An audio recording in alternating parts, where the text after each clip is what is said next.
अस्सलामुअलैकुम। आप सबको रमज़ान मुबारक, बहुत बहुत मुबारक हो। तो आज हम आपके साथ जो रेसिपी शेयर करने जा रहे हैं वो रमज़ान में पकोड़ों या फुल्कियों में इस्तेमाल होने वाले मसाले की रेसिपी है। शेयर इसलिए कर रहे हैं कि उस टाइम पर आपको लगता है कि अब क्या क्या चीज़ें डालें, और अलग अलग डिब्बों को आप निकालते हैं और उनमें से मसाले शेयर करते हैं।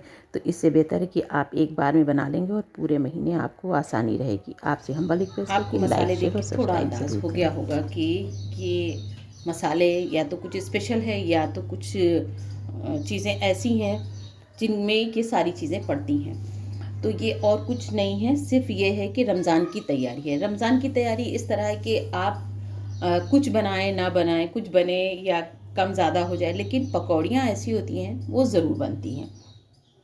वो वेजिटेबल वाली हों या सिर्फ प्याज की हों या वो बैगन की हों, वो किसी भी चीज़ की बनाई जा सकती हैं, लेकिन पकौड़ियाँ ज़रूरी होती हैं दस्तरखान पर अफ्तार के लिए। तो हमने सोचा क्यों ना हम इन सारी प्रिपरेशन को, क्योंकि उसमें अब नमक डाल रहे हैं तो अब ज़ीरा डाल रहे हैं, तो अब अलग अलग मसालों को ढूंढ रहे हैं, और टाइम भी उस वक्त इतना तेज़ी से बढ़ रहा होता है। तो ऐसा लगता है कि सारी चीज़ें एक जगह पर मिल जाएं और हमें कोई चीज़ ज़्यादा ढूंढने की ज़रूरत भी ना हो और हमारे काम भी हो जाएं।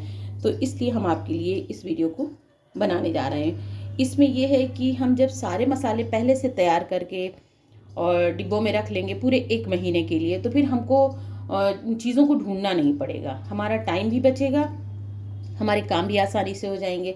सबसे बड़ी बात ये होती है कि वो वक्त इतना हौच-पौच होता है, बड़ी जल्दी होती है कि ये जल्दी जल्दी करो, टाइम निकल रहा है। तो उस टाइम पे हम एक एक डिब्बे को उठा रहे हैं, खोल रहे हैं, रख रहे हैं। तो बेहतर है कि इस जहमत से हम बच जाएं और हम एक ही में सारी चीज़ें बना के और डिब्बे को रख लें, डिब्बे को तैयार कर लें, जिसमें कि ये कि हम सिर्फ डिब्बे से हमने स्पून डाल के और बेसन में इसको ऐड कर देना है। अच्छा, होता क्या है कि हमें कभी किसी चीज़ में डालना है, कभी किसी चीज़ में डालना है। तो ये सारे मसाले इस तरह के हैं कि ये हर पकौड़ी में डाले जाएँगे। तो इसलिए आप इसको अगर बना के एक बार रख लेंगे तो आपको सबसे बड़ी ज़हमत ये कि बार-बार हर डिब्बे को अलग-अलग खोलने का टेंशन ख़त्म हो जाएगा। एक ही डिब्बा खोल के और आप उसमें से बेसन में मिलाएँगी और फटाफट आप इस पकौड़ियों को तैयार कर सकते हैं। तो हमने देखिए जो-जो चीज़ें ली हैं वो हम आपको दिखा देते हैं। देखिए, हमने 2 तरह की मिर्चें ली हैं क्योंकि थोड़ा-सा चटपटी होती हैं। तो ये मिर्चें जो हैं वो हमने हरी मिर्चें जो सूख जाती हैं, लाल हो जाती हैं, ये उनको लिया है। ये वो मिर्चें हैं कि हरी मिर्चें जो लाल हो गई हैं ये उनको लिया है, और ये लाल मिर्चें जो सूखी हुई होती हैं ये वो हैं। अच्छा, ये मिर्चें भी हमारी तेज़ हैं और ये बहुत ज़्यादा तेज़ नहीं, लेकिन हाँ ठीक तेज़ हैं। तो हमने 2 तरह की मिर्च ली हैं क्योंकि पकौड़ियाँ सबको चटपटी ही खाना होती हैं, बिल्कुल फीकी कोई पसंद नहीं करता या कम मिर्च की कोई पसंद नहीं करता। इसलिए हमने 2 तरह की मिर्चों को मिला के एक अच्छा सा फ्लेवर, एक अच्छा सा तेज़ी कहें या तीखापन आ जाएगा। अच्छा, उसके बाद हमने लिया है हल्दी। हल्दी हमने 1 टीस्पून ली है क्योंकि हमको मेरी फैमिली में बहुत ज़्यादा मेंबर नहीं है, इसलिए हमको थोड़े से लोगों के लिए बनाना है, इसलिए हमने 1 टीस्पून हल्दी ली है। और उसके बाद सबसे अच्छी चीज़ ये कि गुलाब की पत्तियाँ इन सारे मसालों को ठंडा रखती हैं। आप देखिए कि इनका रंग भी कितना अच्छा है। अच्छा, इनसे रंगत भी अच्छी आती है, मसालों को भी ये बैलेंस रखती हैं और उसमें ठंडक भी बना के रखती हैं। हल्दी जो है वो कलर के लिए डाली जाती है कि हल्दी जो है वो पकौड़ियों का कलर अच्छा आ जाए। उसके बाद हमने ज़ीरा लिया है। ज़ीरा भी ठंडा होता है और पकौड़ियों में जब तक ज़ीरा ना पड़े तब तक पकौड़ियों का मज़ा नहीं। अच्छा, उसके बाद हल्दी क्योंकि धनिया, क्योंकि धनिया ठंडा होता है। मसाले इतने ज़्यादा इसमें पड़ जाएँगे और फिर बाद में खाने के टाइम भी मसाले होते हैं, तो धनिया जब भी आप डालते हैं तो ये दिमाग में रख के ज़रूर डालें कि ये सारे मसालों को ठंडक पहुँचाता है। तो और इसके बाद इसका टेस्ट, इसका फ्लेवर भी बहुत अच्छा होता है। उसके बाद अजवाइन है। अजवाइन हमने इसलिए डाली है क्योंकि बेसन में आप भी जानते हैं कि थोड़ा-सा बादीपन होता है, कुछ लोगों को वो गैस बना देता है, कुछ को प्रॉब्लम हो जाती है, खाने के बाद थोड़ा-सा पेट भारी हो जाता है। ये हाज़िम भी होती है, ये इसको अच्छी तरह से हज़म कर देगी। उसके बाद हम इसमें डालेंगे हींग। हींग जो होती है, ये अगर आपने पकौड़ियाँ खाई और उसके बाद अगर पेट में ज़रा भी दर्द महसूस हो रहा है या भारीपन महसूस हो रहा है, तो हींग और अजवाइन और हल्दी ये चीज़ें मिल के उस चीज़ को ठीक कर देंगी कि बिल्कुल भी पेट में किसी भी तरह की कोई प्रॉब्लम नहीं होगी। आइए आपको बना के दिखाते हैं कि ये कैसे बनेगा। देखिए, हमने एक कढ़ाई ले ली है जिसमें हम ये सारे मसालों को एक साथ भून लेंगे। इसके भूनने की वजह से ये होगा, मगर आप ये ध्यान रखें कि बहुत तेज़ फ्लेम पर आप बिल्कुल नहीं भूनेंगे, बहुत लो फ्लेम पर भुनें, बहुत हल्की सी इसको ड्राई रोस्ट करें।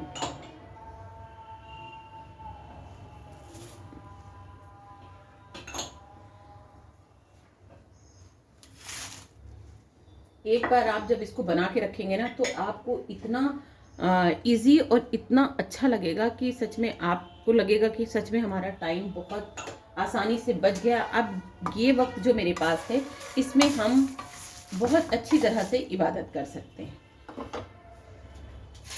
क्योंकि दिल यही करता है कि जितना टाइम मिले हम उसमें इबादत को ज़्यादा दें, बल्कि इधर उधर के कामों में या हम खाना पकाने में या मसालों को तैयार करने से बेहतर है कि हम इन कामों को पहले से करके रख लें, तो हमें ये सारी चीज़ें नहीं करना पड़ेंगी और हमें बड़ी आसानी से ये सारी चीज़ें की हुई मिल जाएंगी।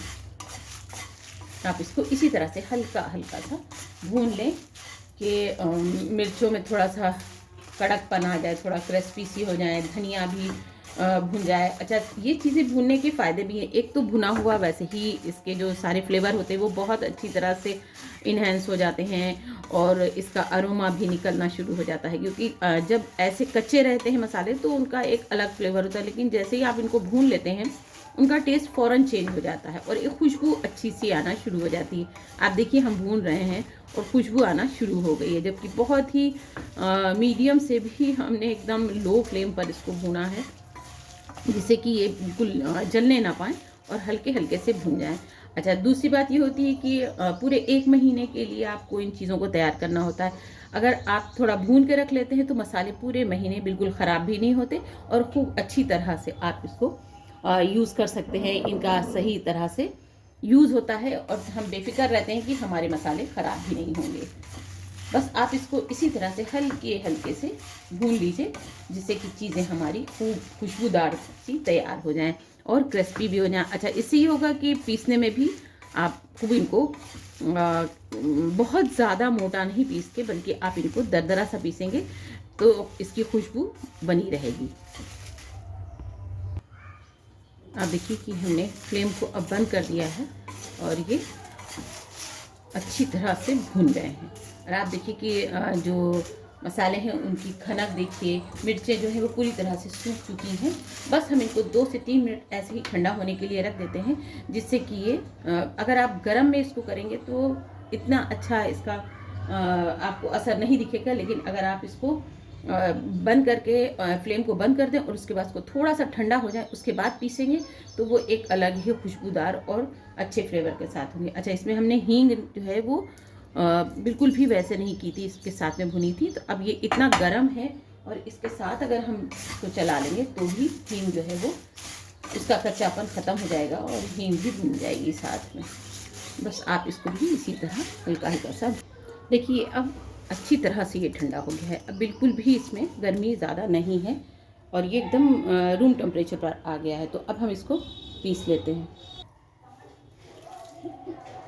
अगर ये एक बार में पीस जाए तो बहुत अच्छा है, और अगर नहीं पिसता है तो आप इसको 2 राउंड में भी पीस सकते हैं।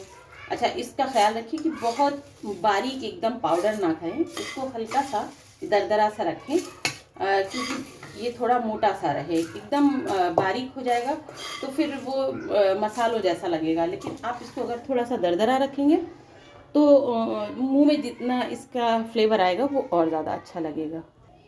आप देखिए, ये देखिए ये धनिया और सारे मसाले जो हैं वो देखिए कितने दरदरे से और अच्छी तरह से ये पीस गए हैं। अब आप इसको एक किसी कांच के कंटेनर में या प्लास्टिक के कंटेनर में भी आप रख सकते हैं, लेकिन ऐसे रखें कि इसमें थोड़ा सा मॉइस्चर से इसको बचाएं और उसके बाद इसको ऐसे रखें कि गीले चम्मच से इसको बिल्कुल ना निकालें, सूखे स्पून से ही इसको निकालें।